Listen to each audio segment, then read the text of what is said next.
É isso? Abra sua Bíblia então em Apocalipse capítulo 14, vamos ver esse trecho da Escritura, o que nós estamos olhando aí como os avisos ou o aviso final de Deus. Lá diz assim, vou ler do verso Apocalipse 14, do 6 até o 11. Vi outro anjo voando pelo céu, tendo o evangelho eterno para pregar aos que se assentam sobre a terra, a cada nação, tribo, língua e povo, dizendo em grande voz: temei a Deus e dei-lhe glória, pois é chegada a hora do seu juízo, e adorai aquele que fez o céu, a terra, o mar e as fontes de água. Nós olhamos então a semana passada sobre esse aspecto e vimos aí algumas coisas importantes. Deixa eu passando pela verdade central aí que nós já olhamos. Qual é a verdade central? Depois eu faço a leitura do resto quando eu for pregando. Vimos aí então a verdade central, a lição desse texto é: os alertas de Deus também chegam ao fim. Deus é longânimo, mas longânimo não significa que a paciência dele não tem fim. É alguém que, Deus é uma pessoa de longo ânimo, ele espera, mas uma hora ele termina. Então você precisa saber disso. Muitos crentes esquecem. Muitos crentes acham que Deus, não, eu posso fazer o que eu quiser e Deus nunca vai agir. Por razões misteriosas da nossa compreensão, há momentos em que o crente erra, alguém faz algo errado e Deus imediatamente pune. E há razões desconhecidas pelas quais as pessoas erram e Deus vai esperando. E como ele não avisa se ele vai agir imediatamente ou vai esperar, as pessoas às vezes começam a banalizar. E fala, bom, Deus não está fazendo nada, não vai acontecer nada.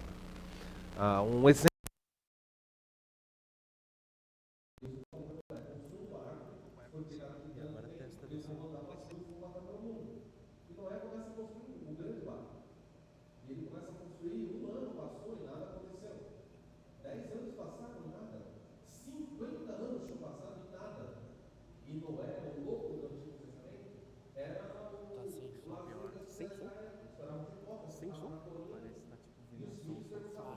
Quando a gente ligou só isso.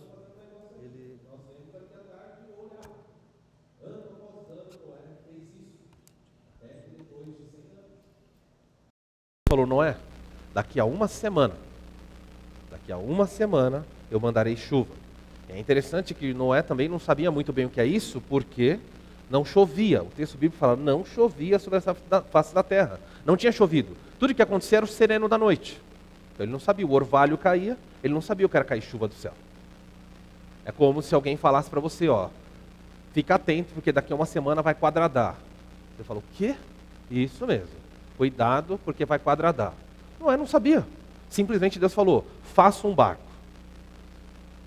E quando os animais entraram na arca, e Noé entrou na arca, aparece um dos versículos mais assustadores da Bíblia, que diz assim, e Deus fechou a arca pelo lado de fora. Muitas pessoas não atentam a isso. Deus fecha a arca pelo lado de fora. Não foi Noé que prendeu a arca. Noé entrou, Deus empurrou a porta e falou, acabou. Os alertas de Deus um dia chegou ao fim e a chuva veio.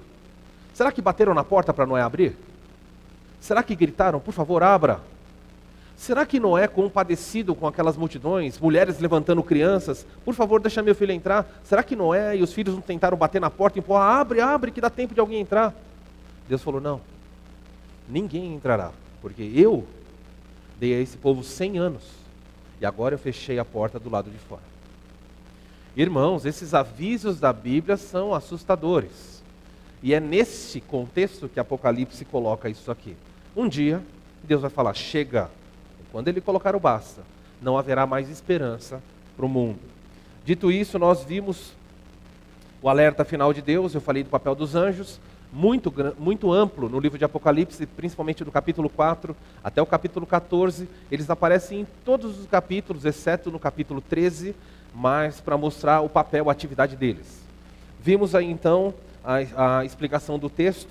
Deus, apesar de seus alertas, é um Deus gracioso. Ele anunciou o Evangelho com 144 mil homens. Ele mandou 2 testemunhas poderosas. O mundo foi varrido com o Evangelho. E no final ele manda um anjo pregar. E o anjo fica voando, o anjo não para. 24 horas, girando pela terra e pregando o Evangelho de Deus. E a mensagem do anjo é uma mensagem muito curta. Ele diz abertamente para Deus, para o mundo, dizendo, verso 7, temam a Deus.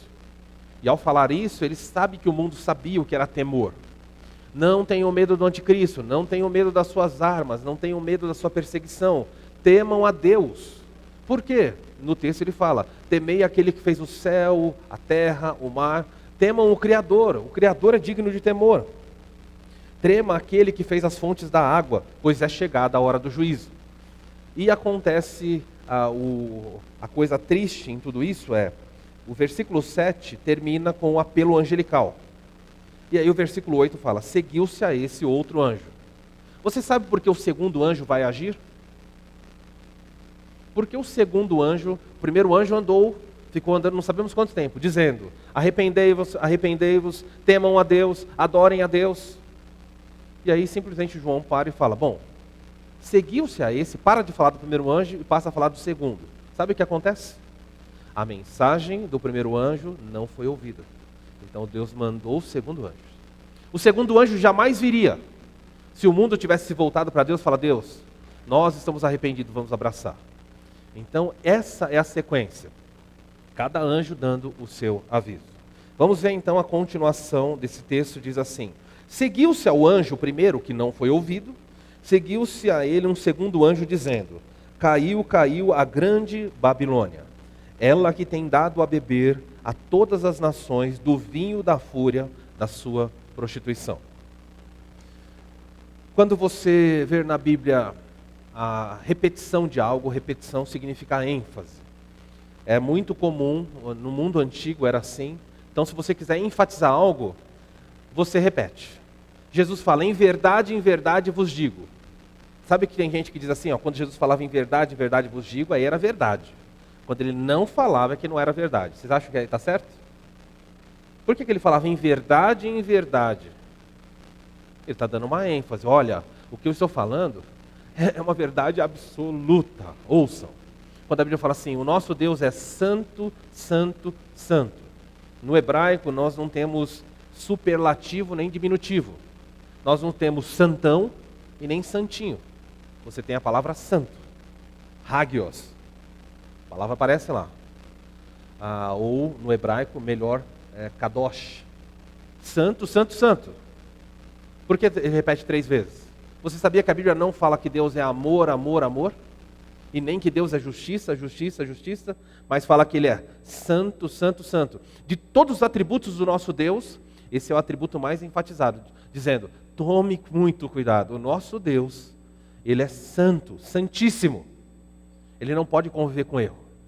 Então essa ênfase que você vê aqui, o anjo sai e fala, caiu, caiu, ou seja, é certo que isso vai acontecer. Quando o anjo fala, se vocês quiserem separar aí no texto, o versículo 6 e 7 está falando dos momentos anteriores ao capítulo 14. Muito provavelmente esse anjo estava agindo, está sendo contado para nós no capítulo 14, que eu falei que é um parênteses, mas esse anjo agiu antes do capítulo 14. O próximo anjo, que é o segundo anjo, vai falar de algo que vai acontecer no capítulo 17 e 18. Quando nós chegarmos no capítulo 17 e 18, vira as páginas da sua Bíblia. Você chega no capítulo 17. No capítulo 17, você vê aí o que tem acima do versículo 1. Tem algum título?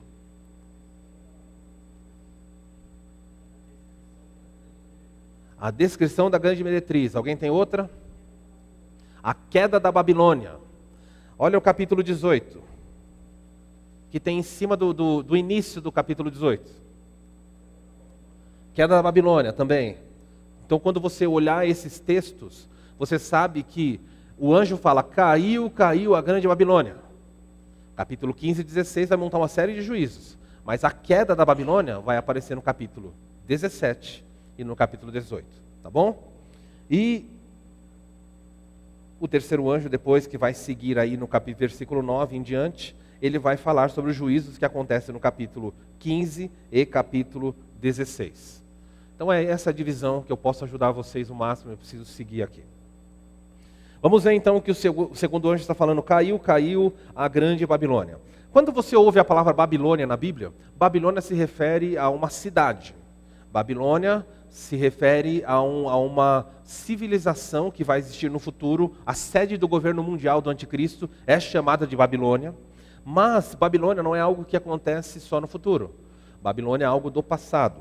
Eu separei algumas imagens aqui, vamos tentar aí imaginar então. A Babilônia é uma cidade que está nessa região aqui do Oriente Médio Antigo. A cidade de Babilônia hoje não está mais reedificada. Ela foi destruída, era onde ficava Nabucodonosor, era onde os grandes reis da terra gostavam de governar. Babilônia era tão importante que qualquer rei do mundo que dissesse que é alguma coisa tinha que conquistar a Babilônia. Se você é um grande general, um grande rei, não conquistou Babilônia, desculpa, você é de segunda classe. Porque eles entendiam que Babilônia, da onde vai surgir o termo, ou da onde surgiu o termo até Babel, era considerado como o portal do céu. Então os deuses, quem governa sobre a cidade dos deuses, é alguém, um rei muito poderoso. E então você vai ter o núcleo, o início do mundo em Babilônia. Você sabe que o início do mundo é o Éden, mas uma das primeiras civilizações vai se situar aqui. Isso que você vê em verde aqui é chamado de crescente fértil. O que você está vendo em verde aqui é um lugar, você tem grandes rios descendo aqui, o rio Tigre e o rio Eufrates, cada um do seu lado, e você tem a região chamada Mesopotâmia, meso de meio, pótamos, rio. A região entre os rios, Mesopotâmia. É um lugar muito verde, muito arborizado, muito bonito. E é interessante que esse lugar era o início da civilização.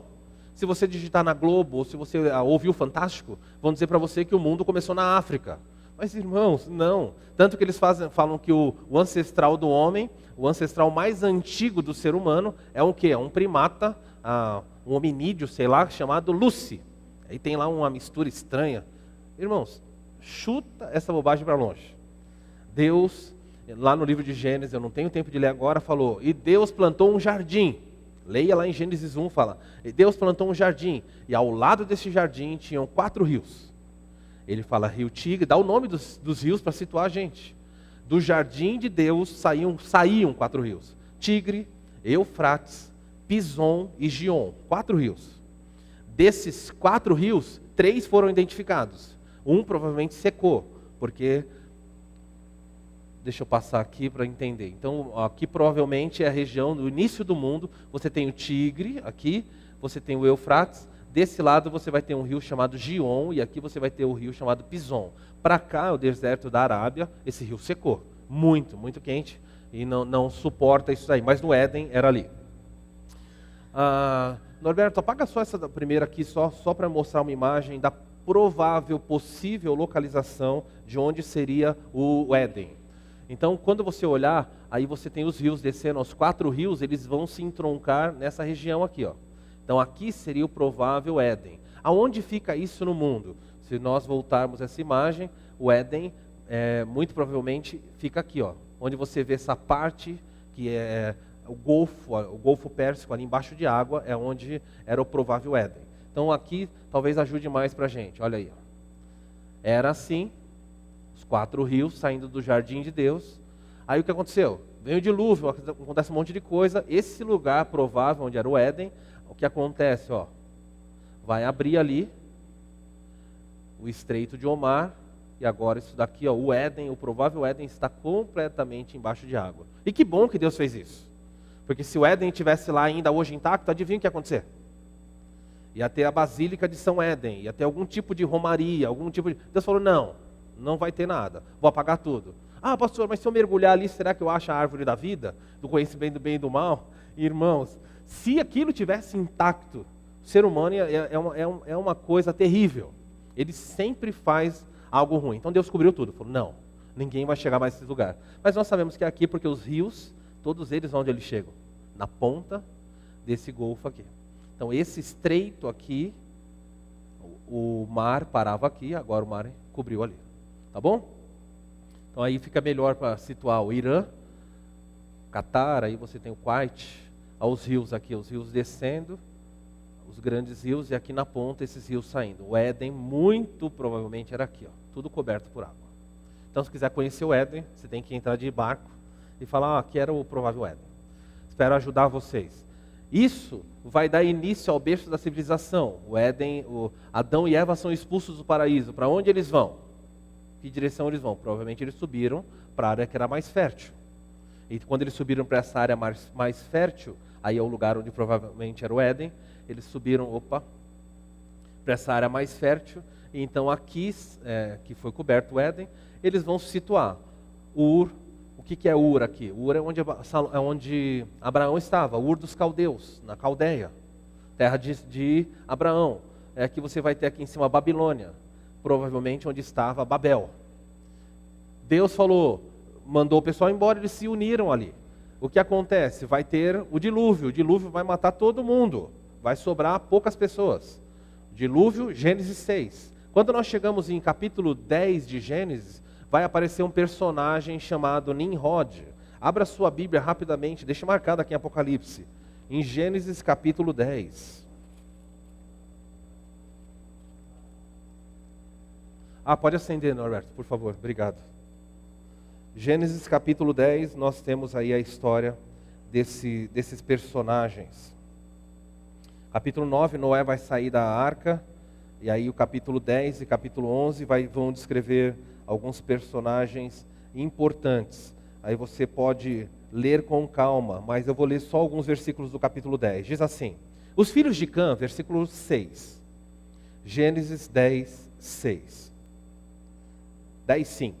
Estes então, os filhos deles, repartiram entre si as ilhas das nações da terra, cada qual segundo a sua língua, segundo as suas famílias e nações.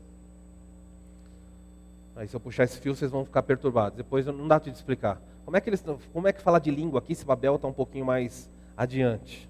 A história da Torre de Babel vai acontecer no capítulo 11. Só que fala que no capítulo 10 eles dividiram segundo as suas línguas. Aí não dá tempo de explicar aqui, não tem contradição não, tá? Continua aí. Os filhos de Cã, Cuxi, Misraim, Put e Canaã. Os filhos de Cuxi são Sebá, Avilá, Sabitá, Ramá, Sabtecá. E os filhos de Ramá, Sabã e Dedã. Tá aí, se você não sabe escolher nome para filho, aqui tem os nomes bons, você não vai achar homônimo, pode ter certeza, vai ser fácil sim, ninguém não vai ter nome igual. E seu filho vai ficar famoso na escola também, quando chamar ele Sabactecá, a pessoa vai falar, sou eu, pronto, não tem confusão. Verso 8, Cuxi gerou a Nimrod, e aí de repente Moisés faz um registro, o qual começou a ser poderoso na terra. Nimrod, diferente dos demais, se tornou alguém muito poderoso. Qual foi o poder dele? Verso 9. Ele foi um valente caçador diante do Senhor. Caçador, aqui entenda, caçador de homens. Ele era um guerreiro, ele era um conquistador. Diante do Senhor, não é porque ele fazia isso em obediência ao Senhor, ou seja, na face de Deus, que contemplava a terra, ele começou a conquistar coisas e matar pessoas. Ele se tornou alguém terrível, mas ele é um rei ruim, ele é um rei perverso.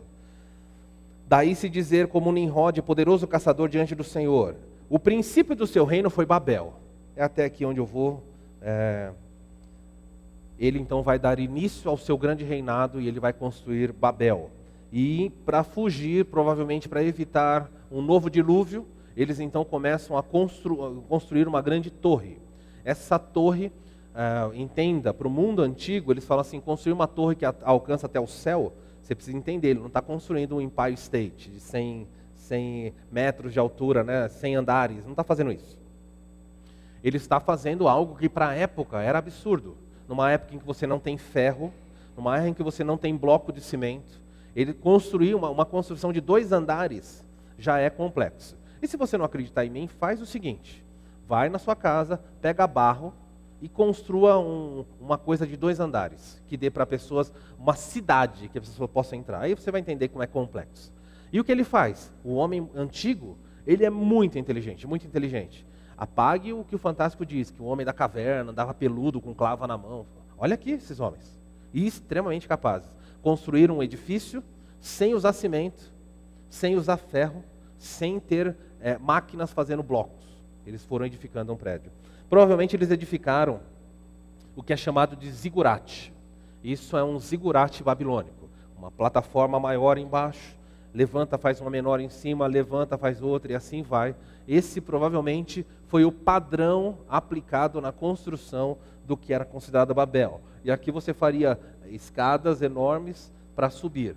Aí isso, nós estamos falando da primeira Babel, a de Nimrod. No futuro, milênios depois, você vai ter Nabucodonosor, que não só vai edificar isso aqui, mas ele vai criar uma das 7 maravilhas do mundo, chamada os Jardins Suspensos da Babilônia.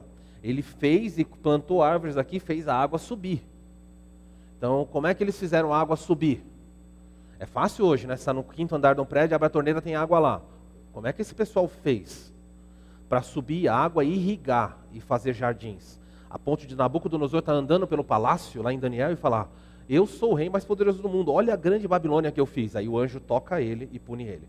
O orgulho dele é tão grande, ele falou: não há rei na terra que fez o que eu fiz.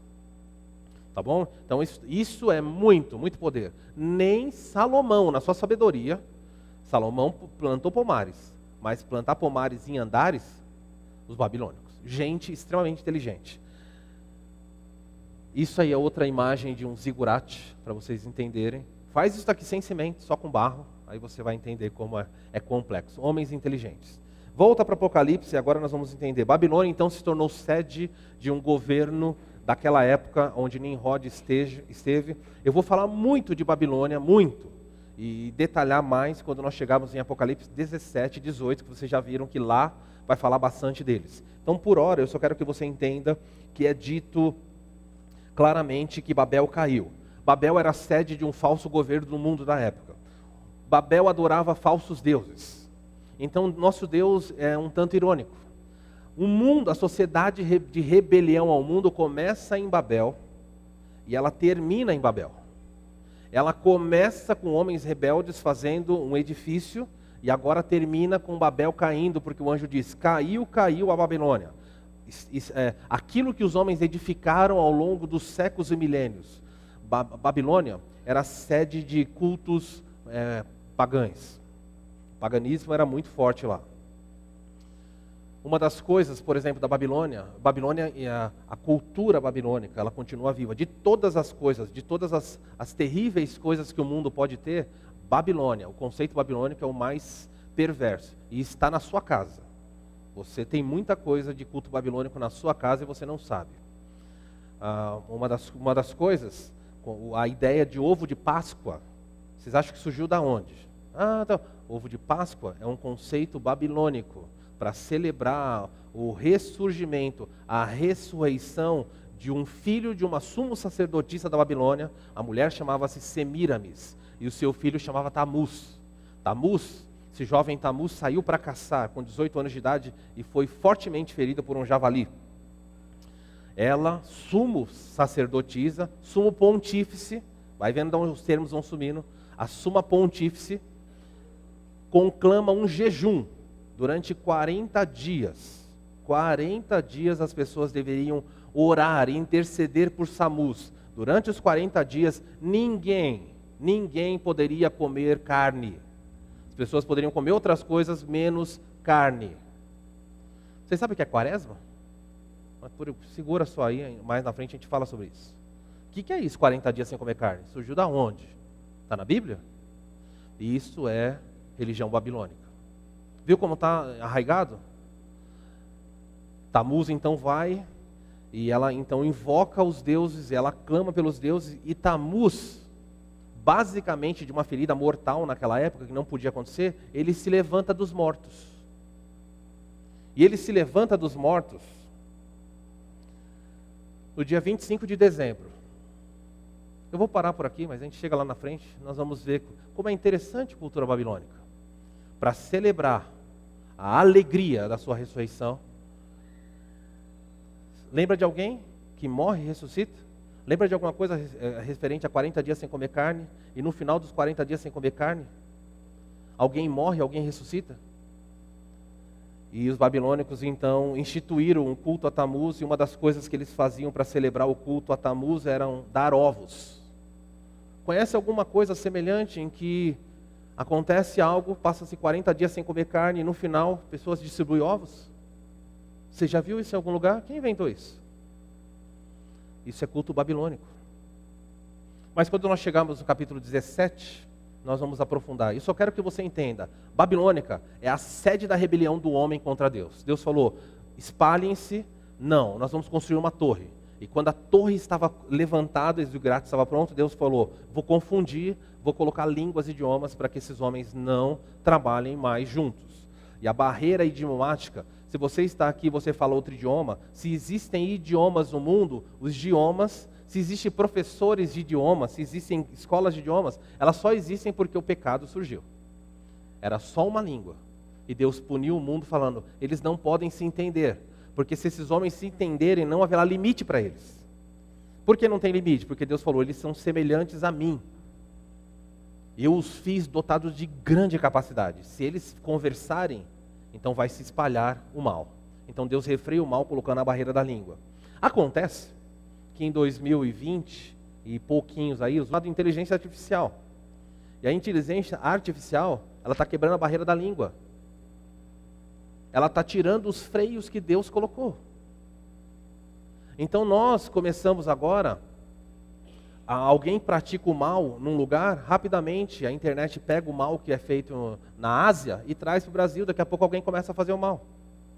Os africanos reclamaram muito da Rede Record no Brasil, anos atrás, porque tinham programas que têm um pouco mais de conotação, mostrando a realidade, mas uma realidade um pouco mais sangrenta. Cidade Alerta, esse tipo de programação. O assassino fez isso e aquilo, e começaram a passar nos países de fala africana, que falam língua portuguesa.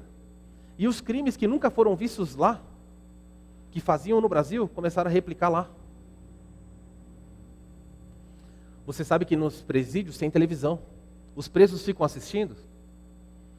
Quando eu pregava na cadeia, os presos assistiam da Atena. E aí falava assim, polícia estourou o cativeiro. E o repórter contava direitinho. A pessoa estava presa no quartinho, ela conseguiu quebrar um buraco e ela gritou, ela pôs a mão. Sabe o que os presos faziam? Que pessoal burro, eu jamais faria isso. Aprenderam. Se um dia eles sequestrarem alguém, falaram, não vou cometer esse erro, porque a televisão os ensinou a como agir. Eu fico doido quando o repórter fala, a polícia, o sistema de inteligência da polícia descobriu como, e ela conta tudo o que eles fizeram para pegar o preso. Pronto, a pessoa fala, não faço mais. Irmãos, o mal foi para outro continente porque a televisão espalhou isso. A língua é um freio, e esse freio está caindo, pouco a pouco. Então o anjo fala, já que vocês não querem salvação, a grande Babilônia, inimiga de Deus, vai tombar. E todos aqueles que no começo serviam ao culto babilônico e no final da história vão estar servindo ao culto babilônico, vão pagar. Como eu disse, Babilônia foi destruída e nunca mais foi reedificada. Aliás, existia uma profecia, se eu não me engano, no livro de Isaías, dizendo que a Babilônia não seria reedificada. E uma única pessoa que tentou reedificar a Babilônia foi destruída. Foi Saddam Hussein. 1990. Babilônia fica no Iraque, tá? Ele falou, vou reedificar a Babilônia. Ele começou a reedificar a Babilônia. Os Estados Unidos atacou em 91 e destruiu, matou Saddam Hussein. E a profecia de que Babilônia não seria reedificada se cumpriu. E Babilônia está lá. A cidade de Babilônia não foi reedificada, mas os valores de Babilônia continuam presentes. Por isso o anjo fala, já que vocês não ouvem a mensagem do Evangelho, então agora o convite foi feito. O convite não foi aceito, agora vem o anúncio do juízo. Caiu a grande Babilônia. Quando Babilônia então foi destruída lá atrás, as pessoas se espalharam pelo mundo, com a confusão das línguas, era um culto idólatra, um culto a um deus chamado Tamuz. O que as pessoas fizeram? Elas saíram da Babilônia e levaram consigo a idolatria. E mundo afora, sem dúvida nenhuma, onde você chegar, as pessoas vão ter algum traço de idolatria. Quem levou a idolatria para o mundo? Foram as pessoas que saíram de Babilônia, expulsas pelo mundo. Elas chegaram em Bragança, chegaram nos Estados Unidos, chegaram na Europa, e todos os países, nós temos pessoas que são idólatras. E Deus fala, idolatria é pecado e eu vou puni-las. Segue aí um pouquinho mais o que Babilônia fez. Quando você olha, caiu a grande Babilônia, e aí é dito o seguinte, ela tem dado de beber. Ela tem dado de beber a todas as nações o vinho da fúria da sua prostituição. Ele diz o seguinte, Babilônia contaminou esse mundo oferecendo para as pessoas um cálice, uma bebida. E dentro desse cálice existia algo chamado, na minha versão aqui vai falar assim, prostituição. Alguém tem outra palavra para isso? Fornicação. Ele fala, Babilônia pegou um cálice e encheu de prostituição, de coisas imorais, e levou e fez o mundo beber. Irmãos, a nossa sociedade, o nosso planeta nunca bebeu tanto de Babilônia. A imoralidade, a corrupção, a imoralidade sexual é uma marca do povo brasileiro. O Brasil bebe, o Brasil se banha no cálice da prostituição que Babilônia espalhou pelo mundo. E Deus fala, já que vocês gostam tanto de beber de um cálice, eu vou dar para vocês um outro cálice. E quando nós olharmos mais adiante, o capítulo 15 e 16, fala de Deus oferecendo ao mundo 7 cálices. Já que vocês gostam tanto de beber o mal, eu vou dar para vocês o mal que vocês querem beber. Então é isso que, por enquanto, nós olhamos aqui a respeito do segundo anjo. O primeiro anuncia o evangelho, ele é rejeitado, vem o segundo e avisa, Babilônia e seus servos serão punidos. Eles que bebem imoralidade vão ter que beber uma outra coisa. E aí acontece já o terceiro anjo. Seguiu-se a esse outro anjo. Aqui, só antes de eu passar, eu falei aqui Babilônia, a Babilônia está aqui. Quando o Torre de Babel terminou e o pessoal teve que se espalhar, eles foram para vários lugares. Essa seta, se você subir reto, você vai chegar aqui nas montanhas de Ararat. A provável não, a certa localização da Arca de Noé. Deus disse que a Arca de Noé repousou sobre as montanhas de Ararat. Então veja, o dilúvio houve, universal, a arca rodou 1 ano e depois Deus pousou essa arca, né? Não sei qual o termo que se usa para... Sei que avião pousa, navio não sei. Parou lá, não sei que termo usar, sobre esse lugar, nas montanhas de Ararat. Está ali, ó. É fácil provar que a Bíblia está errada, é só fazer expedições, mandar lá e provar. Não tem nada. Mas é um lugar fechado militarmente. Eles dizem, não pode entrar aqui porque é militar, zona militar. Por que não pode entrar nesse lugar? Eles falam, não, aqui é uma zona militar. Se alguém achar a arca, cai imediatamente. Bonner vai ter que dar a notícia do Fantástico. O mundo não foi feito há milhões de anos. Os dinossauros, acabou tudo, cai, desmorona. Então se tem uma bomba que não pode achar, é a Arca de Noé. Se achar a Arca de Noé, complicou a história das pessoas, tá bom? Principalmente daqueles que acreditam que isso está errado. Dito isso, vamos para o aviso do terceiro anjo. O terceiro anjo não faz anúncio. Um anuncia que a queda caiu, agora você tem um pronunciamento de juízo. O texto diz assim, seguiu-se ao outro anjo, ao segundo, um terceiro, dizendo em grande voz. Dizendo em grande voz significa que esse anjo gritou. Ele estava gritando com uma voz muito poderosa pelo céu.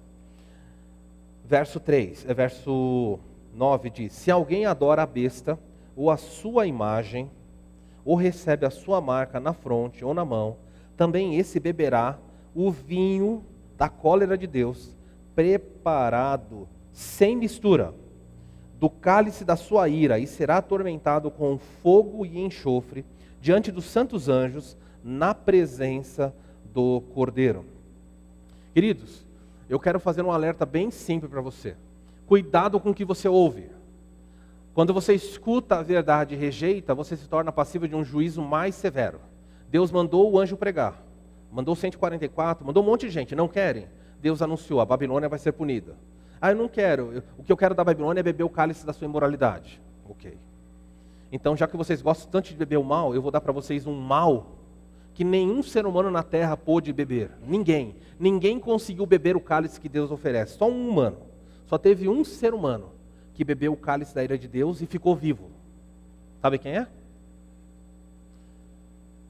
Jesus fala, Pai, se for possível, afasta de mim esse cálice. Mas Deus derramou sobre ele a sua ira. A ira sobre Jesus. Jesus pega o cálice, ele bebe desse cálice. E no final ele sai vivo. Ninguém mais na terra, no céu, em qualquer lugar, pode receber desse cálice. Como você fazia para um cálice se tornar mais pesado? As bebidas no antigo mundo, no mundo do Oriente Médio antigo, eram fortes.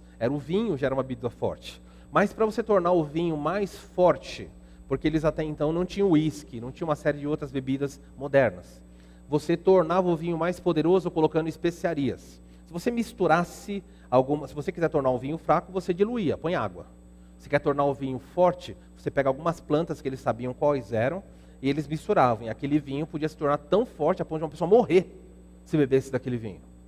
E aí o texto vem para nós e fala assim, Deus dará, versículo 10 fala, também esse beberá do vinho da cólera de Deus, preparado sem mistura, do cálice da sua ira e será atormentado. Esse sem mistura aqui, é sem mistura, sem adição de água. Esse é o termo sem mistura. Deus vai dar um cálice para os que querem beber o cálice da imoralidade, mas um cálice muito duro, muito pesado. Deixa eu citar para você, abra no Salmo 75. Olha como Deus sabe mexer com bebida. Deus sabe lidar com a bebida forte. E quem rejeita o que Deus faz é punido com isso. O Salmo 75, verso 8 diz assim. Acharam? Salmo 75, verso 8. Diz assim: pois o Senhor tem na sua mão um cálice de vinho, de espuma, misturado com especiarias. Está vendo o que ele está dizendo? O Senhor Deus tem na sua mão um cálice, dentro desse cálice tem especiarias. O mundo antigo sabia, nossa, é uma bebida muito mais forte que o vinho. E ele derrama o vinho sobre quem? Derrama o vinho e todos os perversos bebem até quanto? Até a última gota. Ele fala assim, Deus fala, vocês querem beber moralidade? Eu vou dar de beber para vocês, vocês vão beber do cálice que eu preparei, do meu furor, até a última gota. Vocês não vão escapar de nada, eu vou derramar sobre vocês. Jeremias 25, versículo 15 diz assim, eu vou ler, você vai achando aí, Jeremias 25, 15. Assim me disse o Senhor, o Deus de Israel, profeta Jeremias, pegue da minha mão este cálice cheio de vinho da minha ira, e faça com que bebam dele todas as nações, as quais eu enviar você. Então ele diz para Jeremias, Jeremias, pega esse cálice e vai mundo afora. Ou seja, diz sobre o meu juízo para as pessoas, fale, verbalize como profeta o juízo, e as nações serão punidas. Então isso é uma ameaça muito, muito forte. Quem é que vai receber esse vinho? Vamos olhar aí, o texto diz assim, quem bebeu do cálice da Babilônia, o versículo 9 é um versículo bem emblemático, quiser marcar aí, todo aquele que adora a besta, se continua adorando a besta é porque rejeitou o anúncio do anjo. Quem adora a sua imagem, aquela imagem que estava falando, que nós já vimos, ou recebeu a sua marca na mão ou na fronte. Os escravos no mundo antigo eram marcados, eles tinham símbolos, eles tinham fortes tatuagens sobre o seu corpo que identificavam pessoas com propriedade. Não sei se vocês viram essa semana, mas acho que é uma região aqui, acho que o nosso estado, a Polícia Federal entrou numa fazenda e encontrou trabalhadores trabalhando com situação análoga à escravidão. E o que se assustou a Polícia Federal falou, nós nunca tínhamos visto isso no Brasil. Nas costas dessas pessoas que trabalhavam naquela fazenda, tinha o logo da fazenda queimado, igual gado. Sabe o que é isso? Eles tinham um logo nas costas dizendo assim, eu sou propriedade dessa fazenda. A imagem estava no UOL, eu fiquei chocado. Tinha a foto das costas da pessoa. Não é escravizar uma pessoa, é marcar a pessoa dizendo, você é minha posse, igual se marca o gado.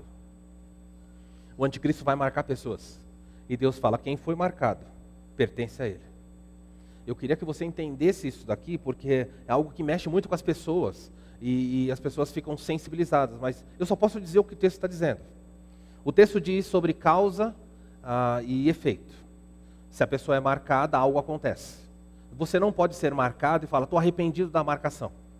Você não pode falar, eu recebi a marca da besta, mas estou arrependido, quero me converter. Isso não pode acontecer, porque o texto bíblico não pode falhar, ou Deus estaria mentindo. Veja que João já viu o futuro. João não viu pessoas marcadas voltando atrás. Ele falou, quem recebeu a marca, recebe o cálice. Então você tem que escolher o que você quer. Quer beber o cálice do mundo? Junto com o cálice do mundo, vem o cálice que Deus vai dar da sua ira. Não tem volta. E o texto diz assim, se alguém recebeu a marca, versículo 10, também esse beberá do vinho da cólera de Deus, preparado sem mistura, o cálice da sua ira, e será atormentado com fogo e enxofre, diante dos santos anjos na presença do Cordeiro. Queridos, fogo e enxofre é uma figura, o fogo você sabe que queima, o enxofre tem uma propriedade, um cheiro terrível. Se você estiver perto de um lugar que tem enxofre, é insuportável. A Bíblia sempre associa o fogo e o enxofre com o juízo final. Talvez seja porque é uma das substâncias que mais causa a repulsa e mais pode ferir uma pessoa. Então, quando fala Sodoma e Gomorra, caiu fogo e enxofre do céu. as pessoas vão ser lançadas num lago que arde com fogo e enxofre. Ele fala, esse é o dano pior. A segunda morte que pode acontecer está associada com fogo e com enxofre. E o texto fala, se você tem a marca da besta na sua mão, na sua testa, você vai beber do cálice de Deus e você vai ser atormentado. Eu gostaria de que as pessoas entendessem isso, porque as pessoas discordam da Bíblia e ficam fugindo. Não há arrependimento, não há volta para quem for marcado. Eu fui marcado pela marca da besta e agora eu descobri que eu estou errado, eu vou cortar a minha mão. O texto fala, se você recebeu a marca, você pertence a alguém e não há volta para você. É simples assim. Eu sei que por mais duro que seja, é isso que o texto está dizendo aqui para nós, e eu creio na Bíblia, não duvido do que ela está dizendo. O texto continua mais, dizendo assim que a pessoa vai ser atormentada, e o seu tormento vai acontecer diante dos santos anjos e na presença do Cordeiro. Por que diante dos santos anjos? Porque os anjos anunciaram. Os anjos falaram para eles, é a última oportunidade, vocês rejeitaram? Então ele fala na presença dos anjos. Eu fico muito feliz que ele não diz na presença dos salvos. Louvado seja Deus, porque ele não diz que os salvos verão o tormento das pessoas. Eu não sei como nós agiríamos, como nós lidaríamos com essa verdade aqui. Mas o texto diz que os santos anjos de Deus verão pessoas sendo atormentadas. E o texto diz que elas serão atormentadas não só diante dos anjos, mas ela podia falar diante de Jesus, o grande general. Jesus, o poderoso rei, mas ela chama Jesus do quê? Vocês serão atormentados diante dos anjos de Deus e diante do Cordeiro que foi morto, que ofereceu salvação, que foi rejeitado. Vocês estão nessa situação e agora vão sem escape, não tem como lidar com isso. Fumaça, verso 11 diz, a fumaça do seu tormento sobe pelos séculos dos séculos. O tormento que a Bíblia fala é um tormento que muitas pessoas tentam fugir e negar isso. Não precisa abrir agora, mas se você quiser ler na sua casa, Lucas capítulo 16, conta a história de um rico, um homem muito rico, que se regalava nessa vida, tinha tudo, e quando ele morre ele vai para o inferno. Ele não foi para o inferno porque ele é rico, ele foi para o inferno porque ele não, apesar da sua riqueza, ele não deu glória a Deus, não serviu a Deus. E aí do outro lado você tem um homem que recebeu o nome, Lázaro. Lázaro ficava na porta, no portão da casa do rico, para comer das migalhas. Sabe o que significa comer das migalhas? É abrir o lixo. Ele comia o lixo que era posto para fora, ele abria e comia. Já viu isso em algum lugar? Cena, a pessoa passando pela rua e abrindo? Lázaro era alguém que temia, conhecia Jesus e estava mendigando. O texto fala que ele tinha tantas feridas no seu corpo que os cães vinham lamber as suas úlceras. Não dá para imaginar uma coisa tão... O autor, Lucas, está colocando esse contraste para nós brutal. Um homem esplêndido e uma pessoa miserável. O destino das pessoas eterno não tem a ver com o que a vida é aqui. E essa é a mensagem dessa parábola, dessa história. Não uma parábola, mas uma história. Não importa se você é pobre aqui ou se você é rico aqui. Sem Cristo, o destino não é definido pela sua pobreza nem pela sua riqueza, mas é o que você faz. E o texto da passagem de Lucas diz assim, o homem morreu, Lázaro morreu e foi levado pelos anjos à presença de Deus. Você vê o ministério angelical de alguma maneira intercedendo na hora da morte de um justo. E aí morre o rico e fala assim, morreu o rico e foi sepultado. Só fala isso. Lázaro morreu, os anjos levaram. O rico morreu, foi sepultado. E aí quando aparece foi sepultado, no contexto antigo, do mundo antigo, significa que teve um esquife. Alguém sabe a palavra? Alguém sabe o que é um esquife? Teve um cortejo fúnebre. Lázaro foi colocado num lugar lá, quem sabe numa vala. E o rico teve um cortejo. Carpideiras foram à frente chorando, pessoas eram pagas, elas choravam. Tinha gente que arrancava, se você pagar bastante, elas arrancavam cabelo. Então, se você chegar num lugar e ver as pessoas chorando, gritando, você fala, meu Deus, essa pessoa era muito amada. Então, o funeral do rico era um funeral caro, tinha músico, tinha gente chorando, artistas eram contratados para cantar. Mas olha o contraste, enquanto havia música, grito e pompa, o texto bíblico fala assim, no inferno, Isso é assustador. Está tendo uma cerimônia linda, flores, gente chorando, maravilhosa, de dar inveja. Mas o texto fala, enquanto acontece isso com o corpo, a alma dele fala, no inferno em tormento. Quando a pessoa morre, não importa mais se o funeral é pomposo, se é lindo, se as pessoas falaram coisas bonitas. Eu estou cansado de ver artista, político morrer. Se você for ver funeral de político, grande homem, excelente cidadão, um homem maravilhoso, não sei o quê, e assim vai. Vocês estão acompanhando agora o funeral do Papa, 250 mil pessoas, 3 dias. Não importa a pompa, não importa. O destino eterno das pessoas não tem nada a ver com a pompa do que é feito ali. Não, independe das autoridades irem lá. O mundo inteiro ir lá, grandes autoridades falar, olha, um grande homem. Fiquei até admirado com uma frase da Dilma, ela apareceu, eu nem sabia. Ela falou uma coisa que gente, eu não acredito nas eu até acho que às vezes é pegadinha e montagem. Ela disse o seguinte, eu vim ao funeral do Papa, aí perguntaram por quê. Ele falou, porque o Papa é um homem religioso. Mas, esse Papa é um homem religioso, mas, gente, ele falou, esse Papa é um homem religioso, os outros, todos os papas são religiosos. E ela falou assim, eu não poderia, bom, enfim, depois você assiste aí, que não é só para descontrair, mas o que eu quero mostrar para vocês é o seguinte, não importa a pompa do funeral do Papa, não importa a pompa do funeral de um presidente, de um artista de Hollywood.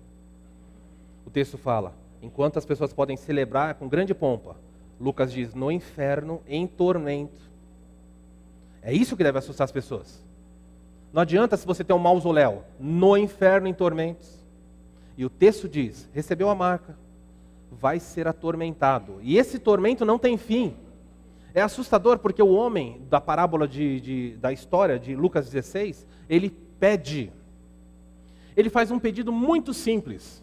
Um pedido, gente, que eu creio que nenhum cristão ousaria de reclamar se fosse atendido. Vocês lembram qual foi o pedido que ele falou? Pai Abraão, pede para Lázaro molhar a ponta do seu dedo, molhar a ponta do dedo, e me refrescar a língua, porque estou em tormento. Ele pediu uma gota, ele não pediu um copo, ele não pediu uma mangueira. Ele falou assim, por favor, eu só quero uma gota para aliviar o tormento. E foi dito a ele? Não. Irmãos, isso é muito sério. Quando o texto fala aqui, o versículo fala assim, verso 11, a fumaça do seu tormento sobe por quanto tempo? Por quanto tempo? Sempre, alguma versão fala sempre, sempre ainda deixa mais brando. Como é que aparece aí? Pelos séculos dos séculos. Olha, algumas pessoas tentariam argumentar com o anjo. Tem pessoas hoje, tem até pastores que falam para o anjo, eu discordo do anjo. Eu anotei algumas coisas. As pessoas dizem, eu não concordo com o anjo pelo seguinte, existe uma doutrina chamada aniquilacionismo. O aniquilacionismo é uma doutrina ensinada pelos Testemunhas de Jeová. Sabe o que eles dizem? A pessoa anda por esse mundo, ela rejeitou Deus, Jeová Pai, como eles chamam, ela morreu. Ela é aniquilada, ela deixa de existir. Então quando você fala assim, ó, vida eterna e morte eterna, para eles o que é morte eterna? Morte eterna é deixar de existir eternamente. É isso que o anjo falou aqui? O anjo falou, pessoas sendo atormentadas pelos séculos dos séculos. Outras pessoas dizem assim, propõem o universalismo. Então o aniquilacionismo, aí você tem o universalista. O universalismo ensina o seguinte, todas as pessoas serão salvas. Tem um pastor em São Paulo, um pastor batista famoso, que diz o seguinte, baseado em João, o texto que eu preguei na Páscoa, João 1,12, em que João Batista falou, eis o Cordeiro de Deus que tira o pecado do mundo. Então, se Jesus é o Cordeiro de Deus que tira o pecado de quem? Do mundo. Se ele tirou o pecado do mundo, não tem mais pecado. Logo, todas as pessoas são salvas. O anjo concorda com ele? O anjo falou que as pessoas serão atormentadas. Não tem universalismo. Existem pessoas condenadas pelos séculos dos séculos dos séculos. Outras pessoas falam sobre imortalidade condicional. Não precisa saber desses termos, mas no meio teológico é assim que funciona. As pessoas dizem que o ser humano não é imortal. A imortalidade é condicional, você adquire imortalidade. Como é que você adquire imortalidade? Quando você crê em Jesus, você tem a vida eterna, não é que ele falou? Então todo mundo quando morre é igual um cachorro, fica no pó da terra, acabou. Você só vai adiante com a imortalidade condicional. Você creu, então você é imortal. Você não creu, você vai morrer, mas acabou. O anjo concorda com eles?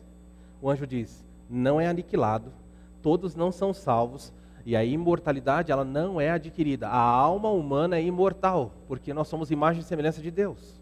Deus, na parte imaterial, soprou sobre nós algo que é indestrutível, não pode acabar. É tão verdade que a nossa alma não pode acabar, que se o corpo morre, o corpo é cremado, o corpo é enterrado, a pessoa pode morrer no incêndio, pode morrer no mar, um peixe comer. Essa matéria acaba, mas a alma não. E Deus precisa punir as pessoas. Para punir as pessoas, se você colocar um corpo humano no fogo, o corpo humano acaba. Então o que ele faz? Ele levanta dos mortos, isso é chamado de ressurreição. Ele traz aos ímpios e aos crentes um corpo que não pode ser destruído. E ele pega esse corpo indestrutível e coloca a alma, e pega os dois e coloca num lugar de punição. Porque os seres humanos não estão pecando contra Deus só com o seu corpo, hoje.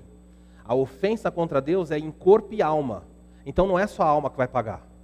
Hoje, quem morreu sem Cristo, hoje, nesse dia, está no inferno em tormento, espiritualmente. O corpo está no cemitério. A alma da pessoa está no inferno. Mas no final, Deus vai tirar a alma do inferno, vai levantar o corpo, vai fazer com que esse corpo seja indestrutível. Vai juntar essa alma e falar assim, agora pelos séculos dos séculos, eu vou punir você. Você fala, uau, que Deus cruel. Negativo. Deus é tão amoroso que ele mandou Jesus ao mundo, e são 2 milênios de igreja pregando, anjos pregando, 144 mil, 2 testemunhas, e as pessoas falaram, eu não quero. Então Deus falou, então beba do cálice que eu tenho preparado. E saber de história é muito importante, mas a pergunta que eu tenho para você nessa noite é, você, onde você estará quando isso estiver acontecendo? Onde você estará? O texto do versículo 11 diz, fumaça do seu tormento sobe pelos séculos dos séculos. E outra parte assustadora é, alguns dizem, talvez, pode durar, mas de vez em quando dá um descanso, né? Eles param, vai ser para sempre atormentado. Mas ser para sempre atormentado não é o tempo inteiro, de vez em quando dá uma parada, uma pausa. Olha o que o texto fala. E não tem descanso algum, nem de dia nem de noite. Isso dá medo ou não? É um tormento sem fim, é um tormento que não interrompe. Não há descanso, não tem um alívio, não tem aquela pausa, parou, 6 da tarde, amanhã começa de novo. Não, não há alívio. Me molha a ponta, não. Tormento eterno, não há escape para isso. É por isso que Jesus diz assim, em Marcos 9:48. Cuidado, não vão para o inferno, porque lá o verme nunca morre e o fogo nunca apaga. Ele falou claramente. Temam a Deus, não vão para esse lugar de juízo. João Batista, em Mateus 3, diz o seguinte, cuidado com o fogo inextinguível, porque quando Jesus vier, ele vai ajuntar o seu trigo no celeiro, e vai pegar a palha do mundo, e vai queimar num fogo eterno. Em Mateus, capítulo 25, 41, preste atenção aqui, Mateus 25, 41. Aqui, olhem para mim, comigo aqui. Mateus 25, 41 é dito assim, malditos para o fogo eterno preparado para o diabo e seus anjos. Ele está falando de juízo, de condenação. E não tem como as pessoas escaparem de tudo isso. Eu poderia falar tantas coisas sobre isso. Madonna, imagino que todos saibam quem é Madonna. Madonna tem uma música muito famosa. E a música de Madonna é muito famosa porque ela repete diversas vezes a seguinte frase. Eu não dou a mínima se eu for para o inferno. E ela repete várias vezes. Eu não ligo, eu não dou a mínima. E a cantora de maior sucesso é a cantora mais longeva. E muitos boatos surgem, para nós não importa. Mas ela diz claramente, eu não tenho nenhum problema. Eu não ligo a mínima se eu vou para o inferno ou não. É porque ela não sabe, ou não quer crer nesses textos. Uma coisa interessante sobre o inferno, Dante Alighieri, na sua obra Divina Comédia, ele diz o seguinte, olha a frase que ele falou. Vós quando está escrito uma obra que fala sobre o portão do inferno, quando a pessoa entra. Então Dante Alighieri diz o seguinte: vós os que adentrais a este lugar, deixai fora toda a esperança. Gente, isso é real. Qualquer pessoa que adentrar esse lugar, deixe do lado de fora toda a esperança. Esse homem não é evangélico, mas eu vou citar então C.S. Lewis, grande teólogo, escritor. Ele diz o seguinte, num dos seus livros. Preste atenção na frase desse pastor. O inferno é um lugar que não tem maçaneta do lado de dentro. Sabe o que é isso? Ele falou, quando a porta se fechar, não adianta pôr a mão, não tem maçaneta, não há saída.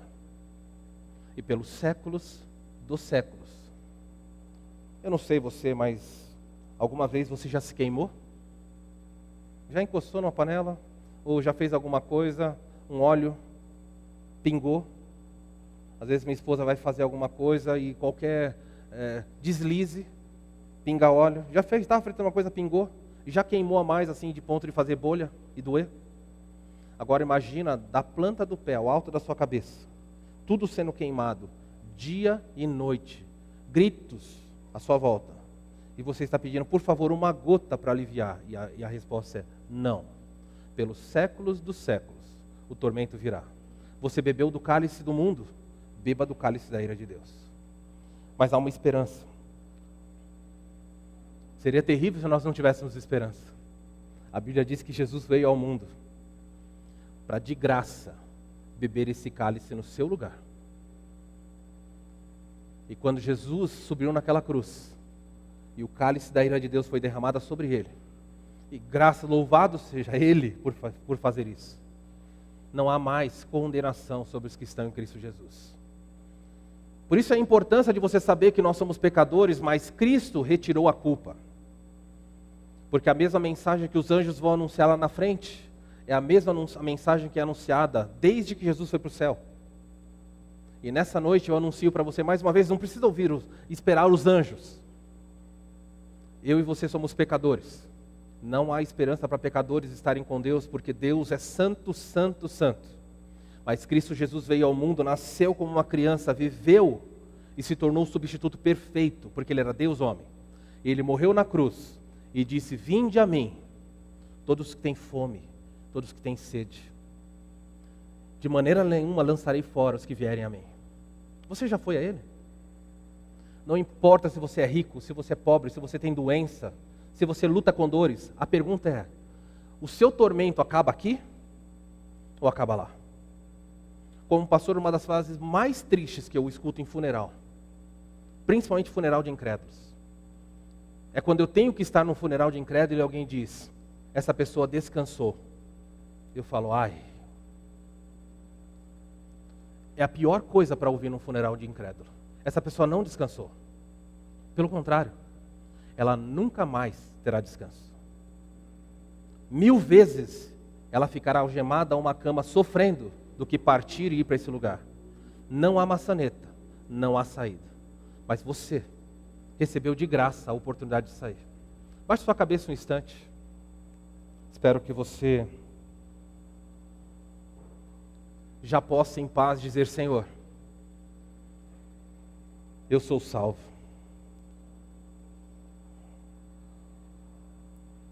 Espero que você fique assustado com as realidades bíblicas, porque elas são verdadeiras. E ao entender a realidade do que você foi liberto, seu coração deve pular diante de Deus, dizendo, Senhor, louvado seja o Senhor. O Senhor não me livrou de dores no corpo aqui nessa vida, ou de pobreza, isso e aquilo. O Senhor me livrou desse lugar. Eu jamais poderia escapar. Ó, Cordeiro, digno é o teu nome. Senhor, me perdoa pelas vezes que eu bebi, e até bebo do cálice desse mundo, o cálice da Babilônia, da imoralidade, da pornografia, da destruição. Perdoa-me, Senhor. Eu não quero isso para a minha vida. O Senhor já me lavou, eu quero viver como alguém lavado pela Tua graça. Estão aqui os meus pecados, confesse e deixe. Porque a Bíblia diz, se confessarmos os nossos pecados, Ele é fiel e justo para nos perdoar os pecados e purificar de toda iniquidade. Mas se você quiser beber do cálice da imoralidade desse mundo, Deus tem outro cálice. E esse cálice é um cálice sem mistura, forte, duro.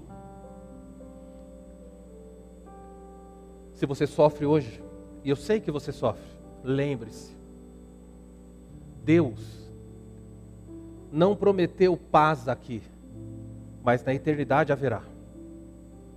Se a sua vida passar por dificuldade, por luta, diga: Senhor, eu sei das minhas lutas, mas obrigado porque há uma esperança para mim. Eu não tenho que temer isso, eu vou dormir tranquilo nessa noite, porque eu jamais precisarei ser aliviado por uma gota de água. Minha alma foi salva e perdoada por Ti. Obrigado, Senhor. Pai, nós nos aproximamos nessa noite do Seu texto, um texto muito difícil, muito duro. Um texto que nos assusta, e a Sua palavra deveria fazer isso, assustar. Se há alguém aqui nessa noite que não sabe o que é salvação, se há alguém aqui nessa noite que está brincando de convertido, se há alguém nessa noite que não tem convicção de que te pertence, ó Senhor, rompe as trevas e busca essa pessoa. Convence, Santo Espírito, da justiça, do pecado e do juízo. Porque nós somos pecadores e os pecadores não podem estar na presença de um Deus santo, a menos que Jesus cubra a nossa culpa e pecado. Ainda há tempo, Senhor, que ninguém aqui brinque com essa verdade, porque não haverá maçaneta depois que passarem por aquela porta. Digno é o Cordeiro que foi morto, louvor, honra e glória ao Teu santo nome, ao único Deus, justo, santo e eternamente. Busca e salva e recebe o louvor do Seu povo. Nós oramos assim em nome de Jesus. Amém. Vamos ficar em pé, nós vamos cantar essa música.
tudo para mim e eu te adorarei.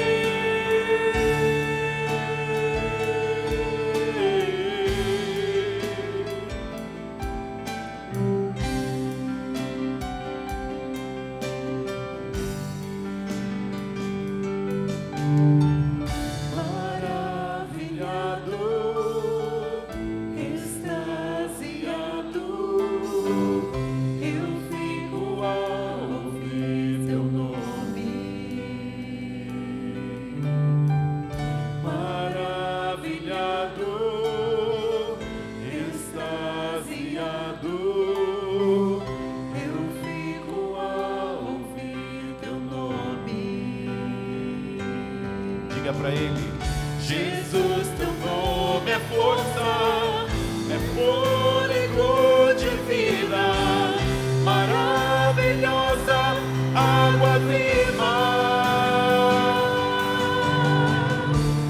Santo, Santo, Santo, Todo-Poderoso, que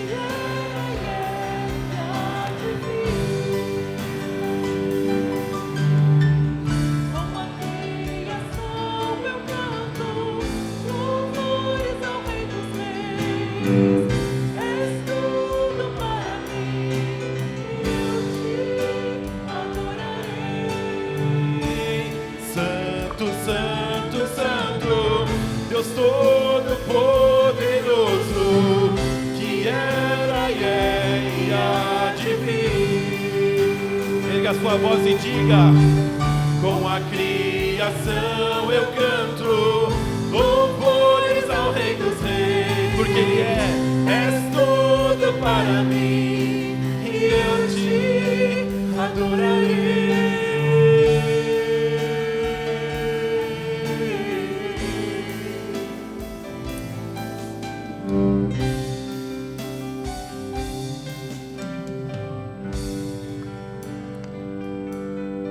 Só com as vozes. Santo, Santo, Santo. Pense, Deus todo-poderoso. Nosso Deus é que era e é e há de vir. Aleluia, porque Ele voltará. Com a criação eu diga a Ele louvores ao Rei dos Reis, porque Ele és todo para mim e eu te adorarei.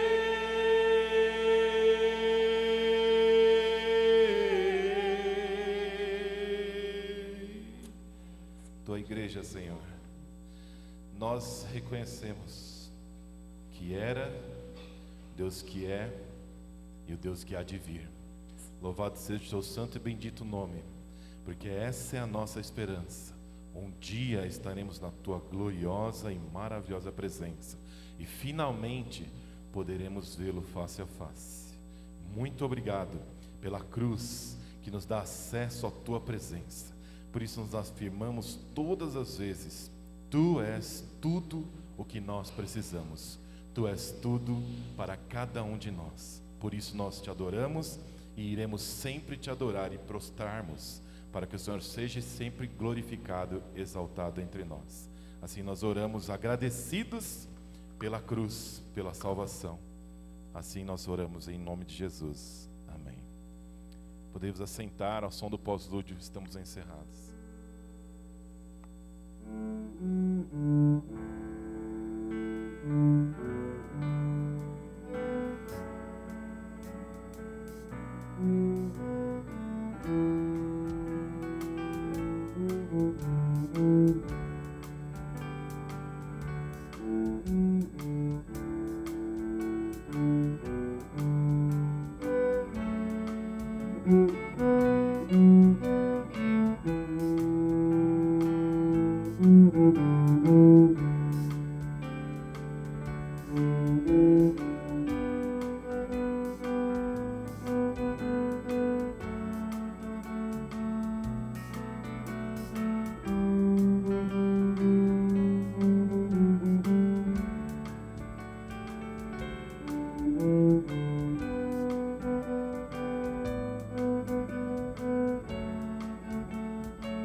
Senhor.